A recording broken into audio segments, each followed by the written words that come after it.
Hi everyone, it's me again, your teacher Angela, and for today's video tutorial, I'm going to share with you on how to write your background of the study for your research. Last time, I've already shared with you on how to write a good title, and if you haven't watched it yet, please do so that you have a good background for your research title and topics, alright? So, before I start or begin with this lesson, allow me to say thank you to my former professor, Dr. Minda Broto, who taught me everything in research. So what are we waiting for? Let's begin. In writing your background of the study, there are some rules, guidelines, or criteria that we need to follow. One in form and the other one is in content or in substance. So rule number 1, it says that chapter title should be in capital letters. Let's see that. Alright. Guys, I want you to observe this. Okay, it says that chapter title should be in capital letters. The word introduction is the title of your chapter 1 and therefore it should be all in capital letters. Rule number 2, it says that subtitles must be underlined or highlighted. This is the first subtitles that you can be found in your chapter 1, no? And all subtitles is or must be highlighted or underlined. You just need to choose. If you choose to underline, then no need to highlight. Then if you already highlighted it, then no need to underline. Next is number 3, only the first letter of the content words of the subtitles should be capitalized. If you're going to observe, the word background and the word study are the content words that you can be found in your subtitles. And only the initial letter of these contented words should be capitalized.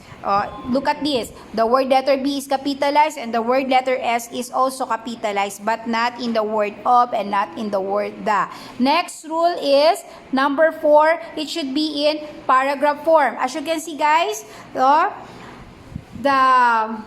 background of your study should be in paragraph form. And then also in rule number 5, it says that first line of the paragraph should be indented.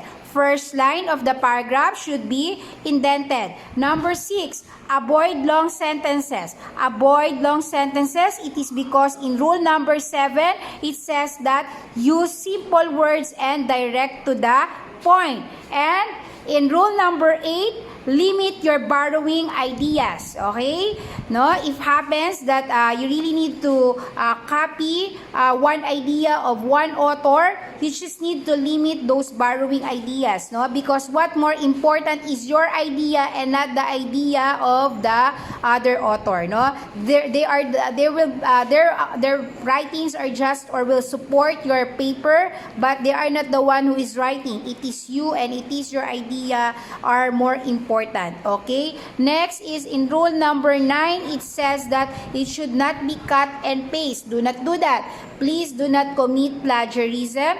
You can replicate a study but never ever duplicate a study, okay? Have respect to other authors or to the main resources of your study. And you know what, guys? The mere fact that you are giving credits, that you are acknowledging the author of that previous paper will give weight to your study because there is something there that in their studies that you also looking into your study. So it is really important to mention, to give credits to those author, no, in the previous study. Okay, do not claim it's all yours because you know what, it will just come up into your head that ting, and then yun na yun, no? So please, let's acknowledge our resources or sources in our paper. Next is, according to the rule, is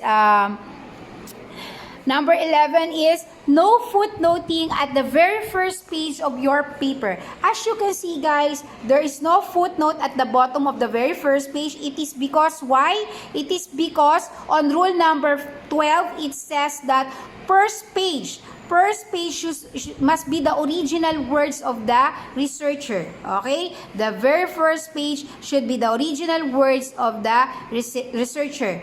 And if happens that you are going to have your quotations, in rule number 13, quotations must not be more than 5 5 lines. Alright?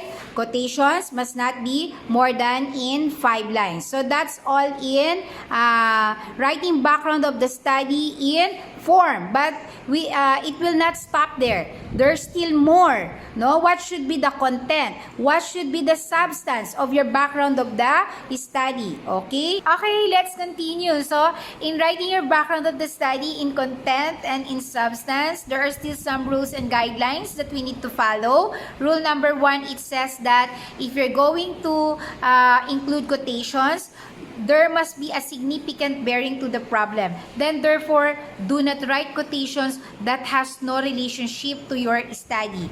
Guidelines number 2 or rule number 2, it says that your background of the study must present a problematic situation. Then therefore, you must able to show a good picture of the problem. Rule number 3, it says that your background of the study must present a problematic situation from global to local. No, it must not only be felt by you. The problem should be also be felt by others. If you are able to do that, then therefore you are researching into something that is significant not only to you but also to others.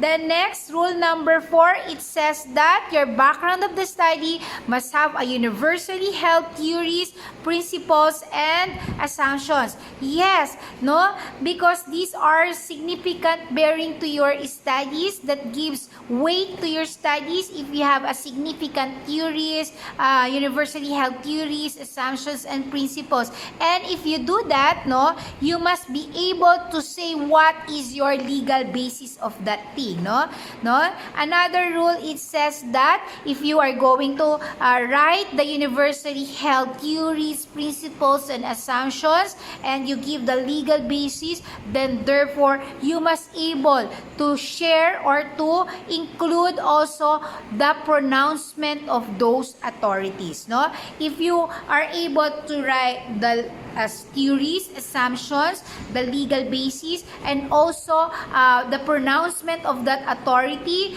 then you are giving weight to your studies, that the things that you are dealing with is not only yours but also felt by others, because this was already been studied by another person. No, that's why you have a pronouncement of authorities. That's why you are able to write theories of other people that have already studied the same study or the same topic. No, and you must able to present either theories or principles or assumptions. No, kahit isa lang dyan, it's enough. Okay, what more if you have more? No, but again, do not forget that do not write anything and everything in your background of the studies. Okay, next rule, it says that in rule number 7, there must be have gaps available knowledge. What does it mean? If you're going to study that problem today, then therefore there must also be a gap. No, do not study a topic or a problem that has just been recently studied. No, study or conduct a research into something that has done before, so that you can confirm or disconfirm their studies. You can approve or disapprove their studies before. No, how can you approve or disapprove if you don't have the gaps available knowledge? If you're going to conduct the study this month, which in fact the study was already studied last month. No, we cannot see the gaps available knowledge. No, I hope you got my point with that rule or guidelines. And then another rule, it says that on rule number 8, no, in writing background of the study, you must able to present statistical data facts. Okay, what does it mean, teach? Okay, in presenting your statistical data facts, you must able to share the knowledge of how many. For example, in your school, if you're having dealing problem, let's think for a problem. Okay, let's say for example, okay, how many students are having difficulty in their studying in time of pandemic? No, how many? in doing that, so we will not, aside from telling how many, we must able to share how many percentage, not only the figure but also the percentage, or the percentage of how many of that population of having difficulty studying in time of pandemic. In that way, we must able to share the statistical data facts in that specific area or location that conducting that study. Okay, so I hope you get my point with that thing. Anyway, you can always comment down below if you want to ask question.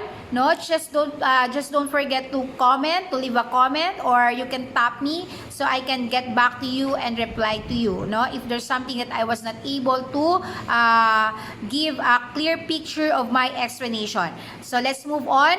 Another rule is you must able to give justification for conducting or replicating a study. This is the most important part of the background of the study, that you must be able to give justification why you are doing this study, why you need to conduct this study, why? Alright? Because we were not dealing, or we will not conduct a study if there is no significant to us. We must able to give justification, no? Why it is important for us to conduct the study. Then another thing, in doing all these things, in writing our background of the study, let us not forget to use simple and direct to the point, no?